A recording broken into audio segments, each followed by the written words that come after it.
듀얼 브레인 AI 시대의 실용적 생존 가이드.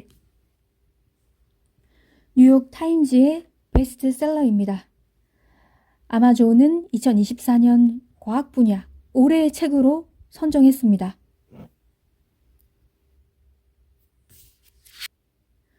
저자는 이선 몰릭. 2024년에 타임에서 선정한 인공지능 분야에서 가장 영향력 있는 인물 중 한 명으로 뽑혔습니다. 대중을 위해 AI에 관한 글을 꾸준히 뉴스레터로 발행하고 있다고 하고요. 하버드대 졸업, MIT에서 박사학위를 받았습니다. 차례를 보면 들어가는 말부터 나옵니다.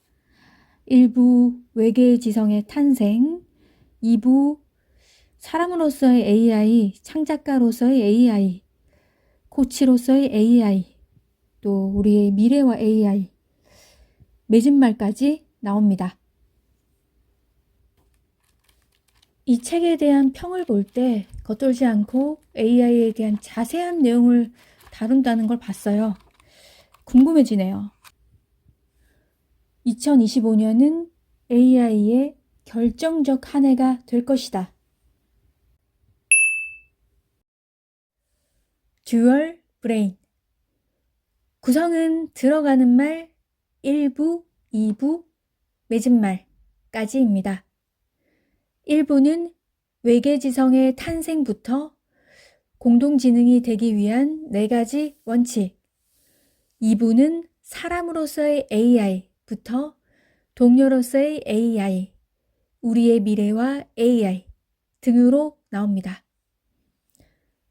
AI의 발전은 우리에게 익숙한 것이 되었는데 그래도 미디어를 통해 이 정도까지 하는 거야? 하고 놀라는 일들이 종종 생깁니다. AI 작곡가, 소설가, 상담사 등등 전문 직군을 붙여도 어색하지 않게 되어가고 있습니다.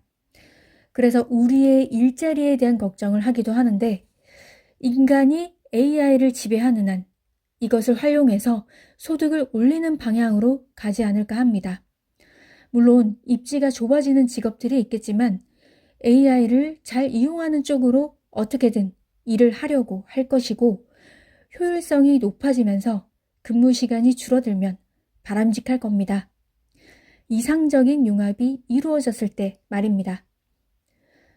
AI를 수술에 이용하는 의사, 재판에 필요한 자료를 AI를 통해 구하는 변호사, 학교 수업 계획을 AI로 이용하는 교사.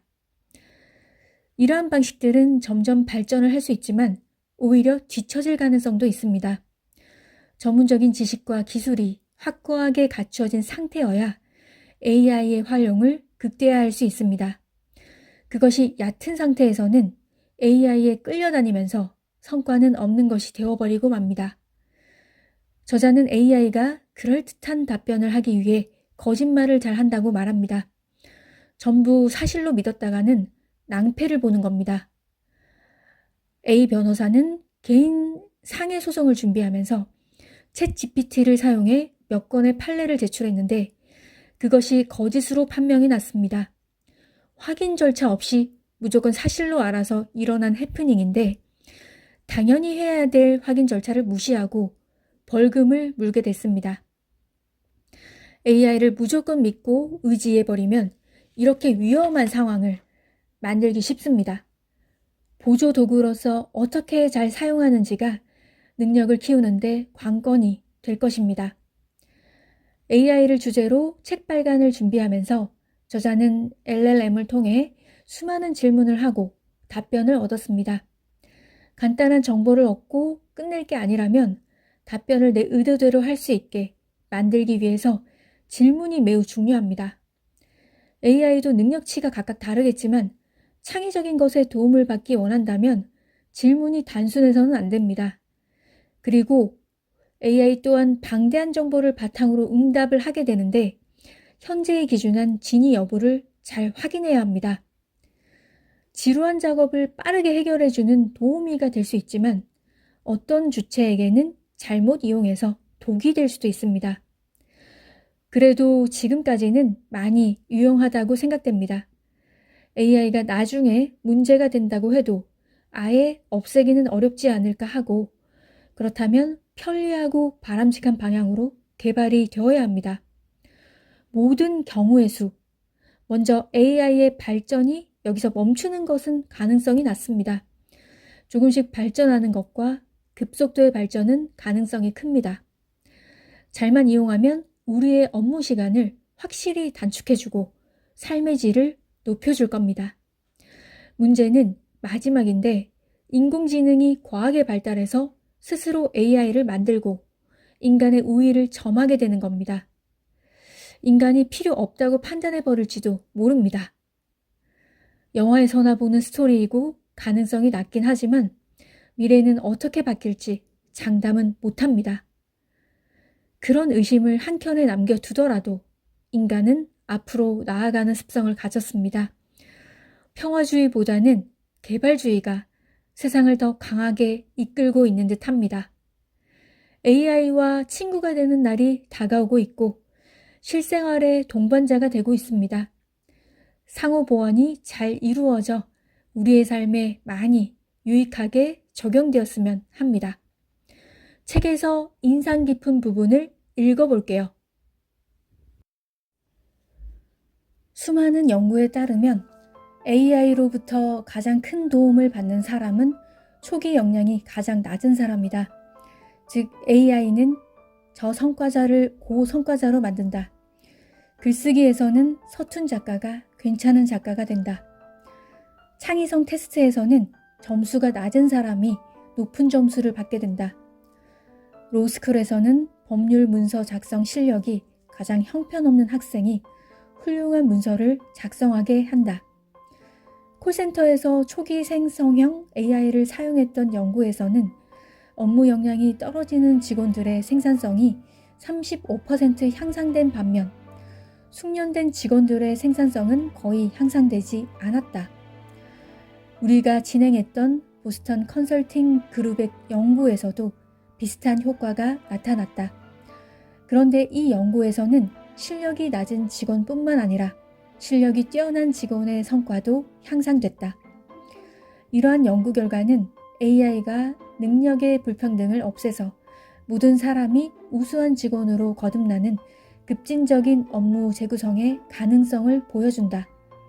이에 따라 육체 노동의 자동화만큼 큰 영향이 나타날 수 있다. 굴착기가 나왔을 때 땅을 잘 파는 기술은 의미가 없어졌다. 아무리 땅 파는 기술이 뛰어나도 굴착기보다 잘할 수는 없기 때문이다. AI의 도입은 교육과 기술의 가치를 떨어뜨려 일자리의 성격을 많이 바꿀 것이다. 저임금 노동자들이 같은 일을 더 짧은 시간에 더 많이 하게 되면서 대규모 실업이나 불안정 고용이 발생할 가능성이 커질 것이다. 이에 따라 주 4일 근무제나 보편적 기본소득 같은 복지제도를 도입하는 정책적 해법의 필요성도 대두될 것이다. 단기적으로는 업무에 많은 변화가 있어도 고용 자체에는 거의 변화가 없을 것으로 예상된다. 하지만 미래학자 로이 아마라의 이름을 딴 아마라의 법칙에서 말하는 다음 메시지는 새겨들어야 할 것이다.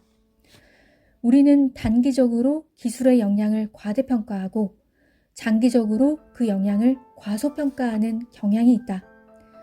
장기적인 미래는 매우 불투명하다.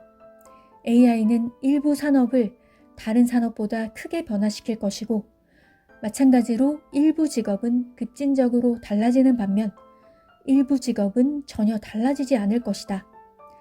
현재로서는 특정 회사나 학교에 어떤 일이 일어날지 정확히 말할 수 있는 사람은 아무도 없다. 그리고 차세대 AI가 출시되면 그 어떤 조언도 쓸모 없어질 것이다. 누군가가 대신 결정해 주는 일은 없다. 좋은 쪽으로든 나쁜 쪽으로든 앞으로 일어날 일에 대한 결정권은 우리에게 있다. 네, 여기까지입니다. 시간이 흘러도 진정한 친구는 AI가 아닌 사람이기를 바랍니다.